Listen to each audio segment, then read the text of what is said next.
I'm a 35-year-old office worker, and my husband Kevin, who is 6 years older, and I have been married for 9 years. Right now, due to some reasons, I'm living with my mom. Let me explain how I ended up in this situation. 4 years ago, Kevin and I built a house. At that time, Kevin had just changed jobs, and we didn't have much money saved or a big income. Kevin used to work for a big company, but he faced constant hidden bullying from his boss. This caused him sleep problems, and eventually he couldn't go to work anymore. He saw a psychiatrist, took a break for about 3 months, but when he didn't get better, he quit his job. After that, we got by on just my salary. Kevin didn't work for 3 months, but slowly started to feel better. He began eating and sleeping well again, and his psychiatrist was pleased with his quick recovery. My cheerful, loving Kevin was back. He then started looking for a new job. His experience at the big company helped, but finding a job was hard because he left his last job due to mental health issues. During this time, we found a small company that needed him. The salary was about a third of what he used to make, but he was happy to be working again. He said it was much better than being without a job, which made me happy. This job was also in the field he wanted to work in. We wanted to have children, but it was clear that life would be tough if I stopped working, so I continued working. I also love my job, and we decided not to have children at that time. Since it was just the 3 of us, our life was peaceful until my mother, Sarah, was paralyzed in a car accident and needed a wheelchair to get around. My dad had passed away when I was in middle school, and Sarah had been living alone since then. Our family home was old and not suitable for a wheelchair, with many steps. Kevin then said, "I'm worried, let's live together." Sarah and I were surprised, but I appreciated Kevin's unexpected kindness. Since Kevin had just changed jobs, we were unsure about the future, but we decided to apply for a mortgage. As we expected, it was tough to get a loan because Kevin hadn't been at his job for long. However, we were determined and didn't give up. After trying with several mortgage companies, we finally found one that worked with us and approved our loan. We bought our dream home, which I had always imagined, filled with the smell of wood, thick wooden beams on the ceiling, custom storage spaces, a kitchen tailored for my height, and spacious cypress flooring. Importantly, it was a single-story, barrier-free house, perfect for living comfortably in a wheelchair. We were excited as the house was being built and visited the construction site every day. When our carefully designed home was finished, it had a large yard where my mom, who now seldom went outside, could enjoy sunbathing. However, there was a catch with the land. It was given to us by Kevin's grandfather, who adored Kevin. Kevin's family wasn't wealthy, but when his grandfather was diagnosed with cancer, he started to distribute his assets, giving us the largest plot of land. It felt like winning the lottery, but the land was just a 10-minute walk from Kevin's family home. When we told them my mother would be moving in with us, Kevin's sister laughed and said, "Why is your mother moving in too? How shameless is your family?" Kevin's mother told me marrying someone different like you would bring trouble. She also harshly said it was terrible for her son to have to care for an old person and called me a curse. Even then, Kevin stood up for my mother and me. He said the land was a gift from his grandfather, and no one should complain. Kevin's mother and sister are really mean.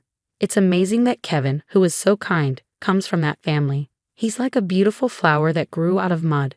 Kevin always says his family shows him how not to be. Kevin thinks his grandfather gave us the land because he wanted us to take care of his mother in her old age. He also gave other properties away.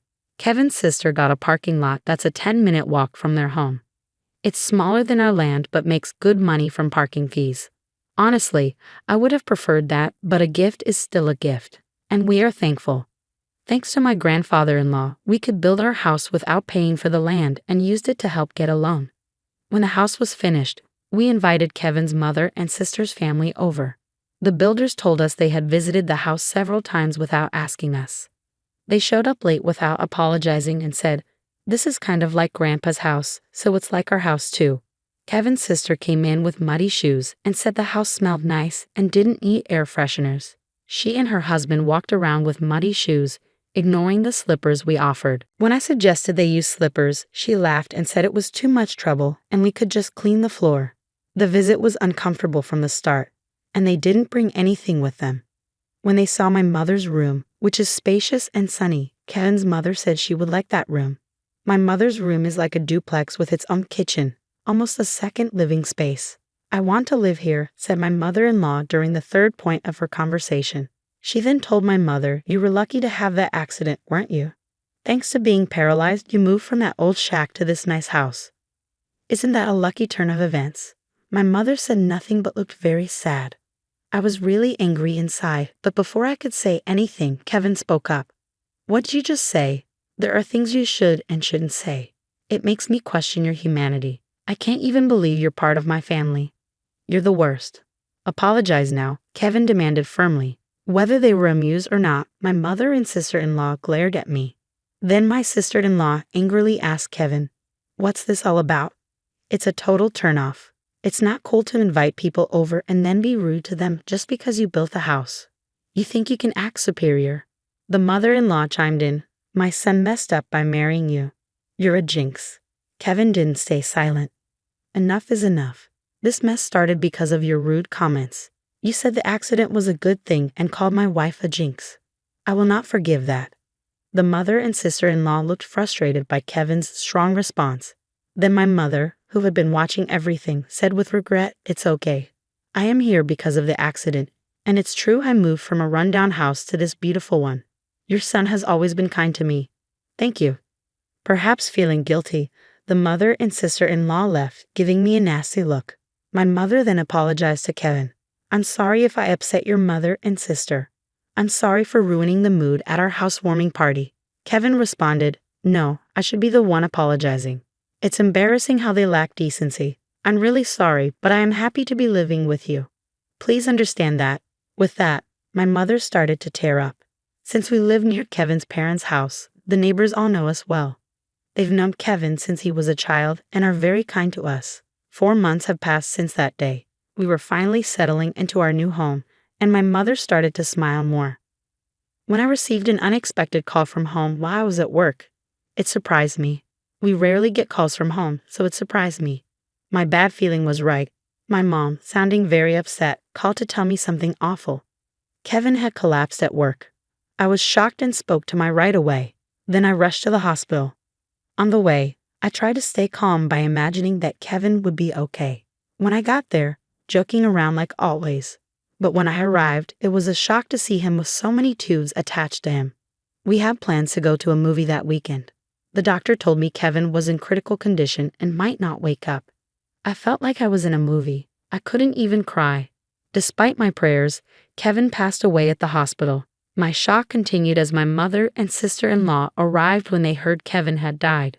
My sister-in-law accused me harshly, asking if I had poisoned him or if I was after his life insurance. My mother-in-law also blamed me, saying bad things always happen around me and called me a jinx. I was too sad to respond. Then my own mother arrived in a caregiver's taxi, crying over Kevin's death, which finally made me cry too. We both sobbed loudly. My mother-in-law rudely told us to stop the fake crying.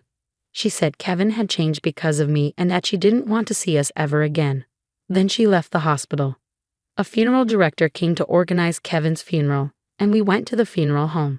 Kevin had died from a brain hemorrhage, which was hard to believe since he was fine that morning. When I told my mother-in-law the funeral plans, she hardly said she wouldn't come because Kevin always sided with my mother and me. She said her daughter wouldn't come either. Many of Kevin's coworkers and friends came to the viewing, but neither my mother nor my sister-in-law and her husband were there. Many attended the funeral, and it was clear that Kevin was deeply loved. Many people cried for him. It was hard, but maybe this is just the kind of people his family were. I was happy to spend the whole day with those who truly missed my husband. After Kevin's death, I got an email from my mother-in-law, but it was inappropriate, so I didn't reply. She was asking about the life insurance money and kept emailing because I didn't respond. Eventually, she claimed she had a right to it. I chose to ignore it because I wasn't ready to deal with that. When we got home, I noticed a light on inside, which was odd. My mother, Sarah, was confused and thought we had turned off all the lights. I figured maybe I forgot because I was so upset. I told her it was understandable given the situation, and I unlocked the door. When we entered, we could hear the TV, which was very strange. Inside, we found my sister-in-law and her husband sitting there. I was so shocked I couldn't even speak up. The living room was full of unfamiliar furniture and boxes. We had no idea what was happening. My sister-in-law said, "Why did you just barge in here?" "Well, it's your first time, so I'll let it slide. We're taking this house. We sold your stuff, so leave." My mother and I were completely shocked. I asked where our furniture and belongings had gone, and she casually said a resale company came and took everything, claiming we had good furniture and they got a good price for it. They bought new furniture with that money, saying who wants furniture that a dead person used? It's bad luck. She added that she cared about such things, and our stuff was packed in boxes. She even remarked that we must be minimalists or just poor because we had so few things. The furniture was carefully chosen by my husband, and I couldn't forgive them for this. My mom was furious too, her face turning beet red, but she was too shocked to respond. I immediately called the resale company. After explaining the situation, they agreed to treat the items as stolen and return them. Now that my husband is gone, dealing with this was the last thing I needed. I don't want anything to do with his family, but I do want to stay in the house that's full of memories of him. While I was wrestling with these feelings, my mother quietly said to me, "What do you think Kevin would say if he were here now?" "He might say we should leave. I'm sure he would. Kevin often mentioned it's good to spend time with people who understand you. But there are some people who will never understand, no matter how much you try. It's a waste of time dealing with those people." He was actually talking about his own mother and sister. I realized that if we stayed, his family would keep interfering, acting on impulse. I signed a lease for an accessible apartment. My mom was surprised by how quickly I made that decision. I asked the resale company to hold on to the furniture for a few days, and it was moved to our new apartment. 3 days later, in exchange for moving out, I made my mother-in-law and sister-in-law promise to cut ties with us. So a new life began for just my mother and me in the apartment. It turns out Kevin had many life insurance policies, almost obsessively so. He used to joke, always with a smile, "When I die, you guys will be rich." True to his word, he left enough money for my mother and me to be comfortable for the rest of our lives. Since he couldn't secure a mortgage when we bought the house, I, being employed at a major corporation, bought the house in my name. I made sure that even if something happened to Kevin first, I wasn't going to keep paying a mortgage for a house I wouldn't live in. According to our agreement, the house would be auctioned off if the mortgage wasn't paid for 4 months.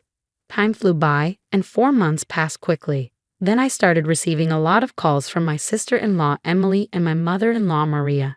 My call history was filled with their names, and it was getting scary, like something out of a horror movie. They were incredibly persistent, so I finally answered the phone. They were furious because the house was being sold.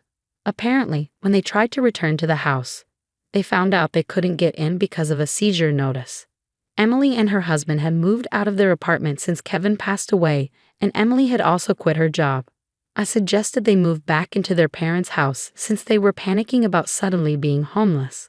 Surprisingly, Maria had gotten so caught up in gambling that she couldn't keep up and had sold her own house.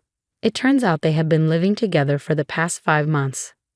I also heard that they sold their main source of income, a parking lot in front of the train station, a long time ago. Now Maria and Emily's family are completely homeless. When Maria said, "I'm sorry for everything. Let's get along. Can you lend me some money, please?" I replied, "I think it's best if you stay away since I'm a jinx. We're strangers now that we've severed ties." Maria was quiet after mumbling weakly. In my mind, I was thinking, who's the real bad luck charm here? Then when I said I wouldn't lend them a single cent, Emily, who had been listening next to Maria, shouted, "You devil. Bring us the money right now. I am a devil and bad luck, so I'm going to hang up now." I replied and ended the call. In reality, I involved a lawyer for the past 5 months to push for the auction of the house.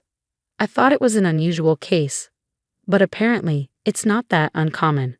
The house was sold without any major issues, giving our family a moment of peace.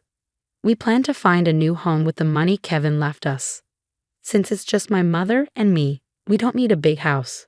We'd rather prioritize security as 2 women living together. So I chose a condominium with minimal noise disturbance. I remember something my husband always said when we built our home.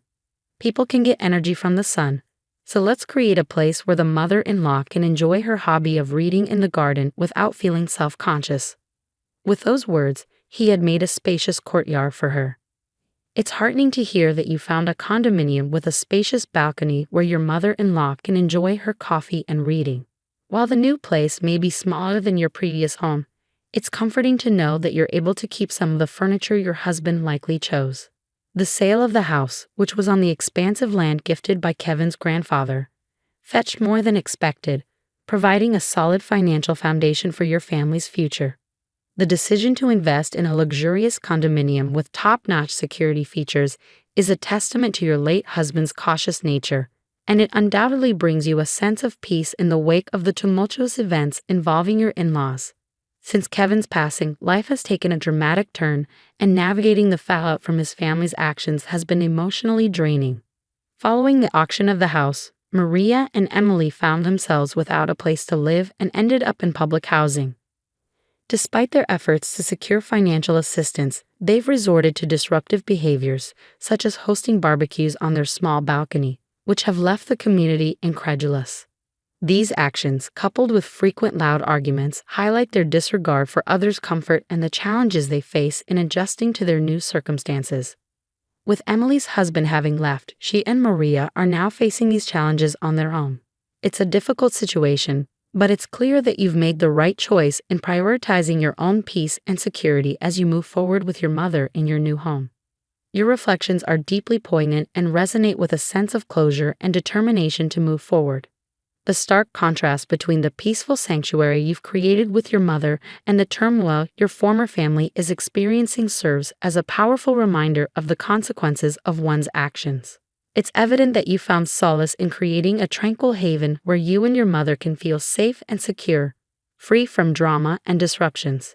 Despite the challenges you faced, you remain committed to honoring Kevin's memory by living a life filled with positivity and peace.